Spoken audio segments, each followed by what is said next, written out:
Dear student, MEVN की online class में मैं हूं शंकर सर और आज आप अध्ययन करेंगे क्लास 8 संस्कृत के अध्याय 6 में वर्णित राष्ट्राय स्वाहा अर्थात राष्ट्र के लिए। देखिए, स्वाहा का अर्थ क्या होता है? स्वाहा का अर्थ होता है समर्पित करना, भेंट करना, किसी के लिए बलिदान करना, किसी को देना, ठीक है।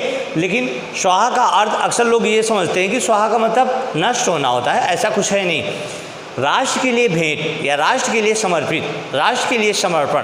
तो इस प्रकार से ये आपका चैप्टर है। इसमें एक राजा जो बड़ा प्रतापी है, उसका दूर दूर तक नाम है और महाराष्ट्र राज्य का रहने वाला था। वो मराठा नगर में जब प्रवेश करता है तो उसके साथ किस प्रकार से छल किया जाता है, इसका वर्णन आपको मिलेगा। तो आइए चैप्टर प्रारंभ करते हैं। आपको आपका चैप्टर स्क्रीन बोर्ड पे दिखाई पड़ता रहेगा और मैं उसका संस्कृत से हिंदी ट्रांसलेशन अर्थात अनुवाद करता रहूँगा। तो आइए प्रारंभ करते हैं अध्याय 6 राष्ट्राय स्वाहा। आइए चैप्टर प्रारंभ करते हैं।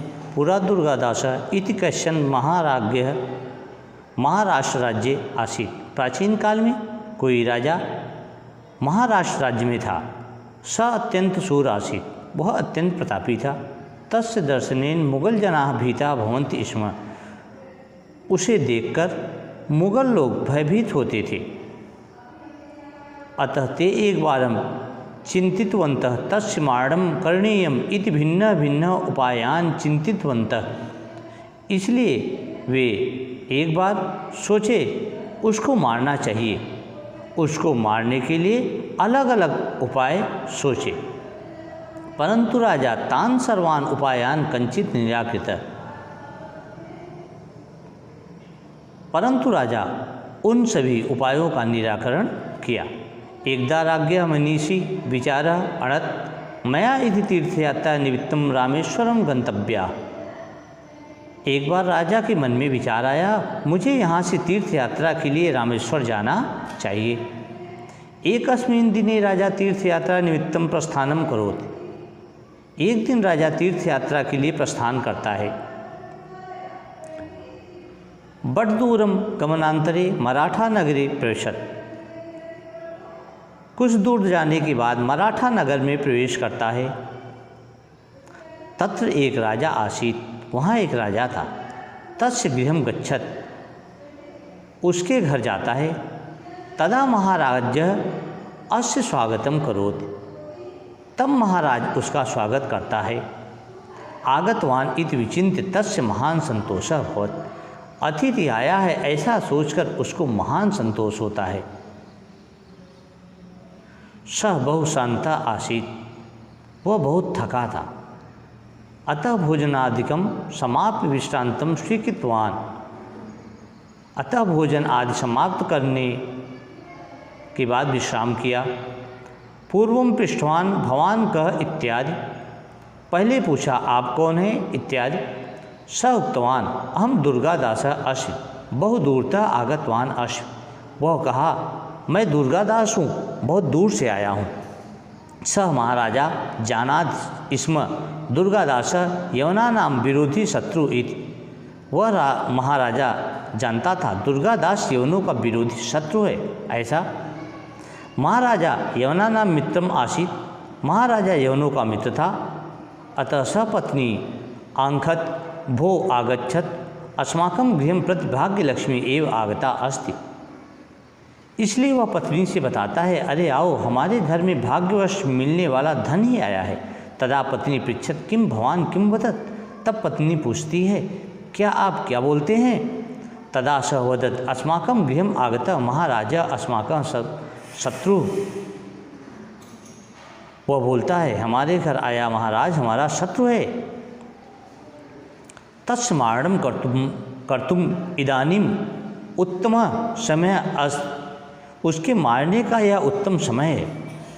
अस्माकं उत्तम अवकाश प्राप्त अस्ति, हमें अच्छा अवसर प्राप्त है। अतः तम वयम मारयाम, इसलिए उसको हम मारते हैं। तदा पत्नी वदत किमर्थम, तब पत्नी बोलती है किस लिए? सह वदत स अस्माकं शत्रु अस्ति, वह बोलता है वह हमारा शत्रु है। यदि तस्य मारणम कूर्मम प्रभूतम धनम वयम प्राप्तुम शक्नोम तेन धनेम वयम आनंदेन जीवनम कर्तुम शक्नुम। वह कहता है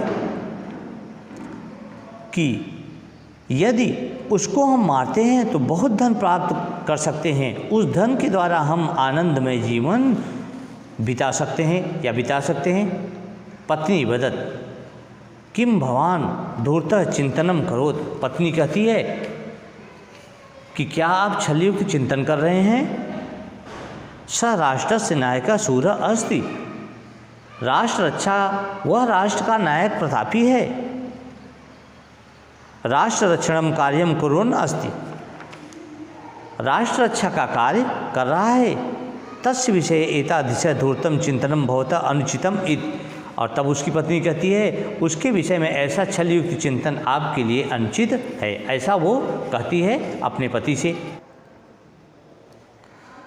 अनेन पत्नी महाराजम निवेदयत परंतु महाराज न शृणुत। उसकी पत्नी महाराज से निवेदन करती है परंतु महाराज नहीं सुनता है।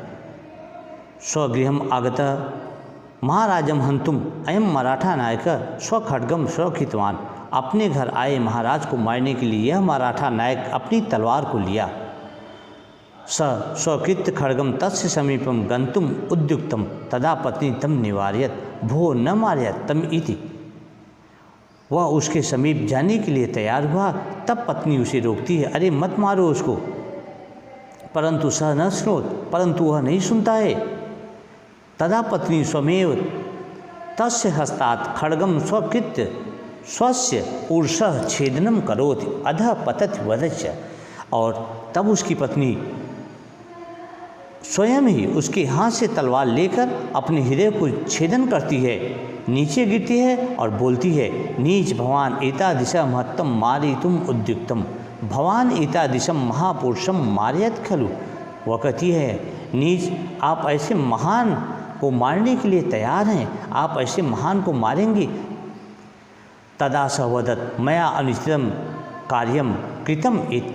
तब वह बोला मेरे द्वारा अनुचित कार्य किया गया। सा पत्नी वदत अस्माकं मराठा समाजस्य अयम अपमानकरः विषय। वह पत्नी बोलती है हमारे मराठा समाज का यह अपमान करने वाला विषय। तादृशम राष्ट्रपुरुषम भवान मारितुम उद्युक्तम इति। उस जैसे राष्ट्रपुरुष को आप मारने के लिए तैयार हैं। तत्पश्चात सा वीर वनिता स्वप्राणान त्यजत। उसके बाद वह वीर पत्नी अपने प्राणों को छोड़ देती है, त्याग देती है। मराठा नायक दुखेन महाराजम उत्थापयत। मराठा नायक दुख के साथ महाराज को उठाता है। उत्थितः महाराजा पश्चात। उठकर महाराज ने देखा ऐसा वीर वनिता स्वप्राणान त्यक्तवती अस्ति। यह वीर पत्नी अपनी प्राणों को छोड़ चुकी है। स पृच्छत किम जातम। वह पूछता है क्या हुआ।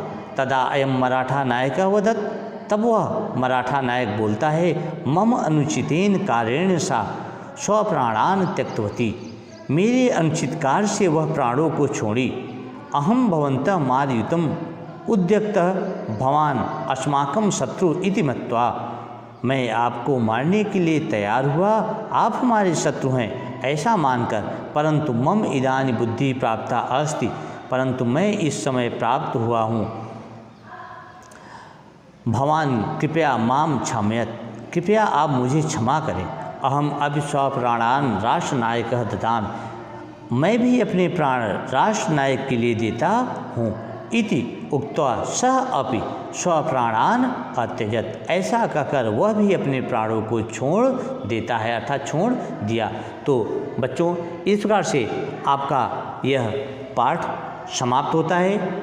आज के लिए बस इतना ही। Thank you so much.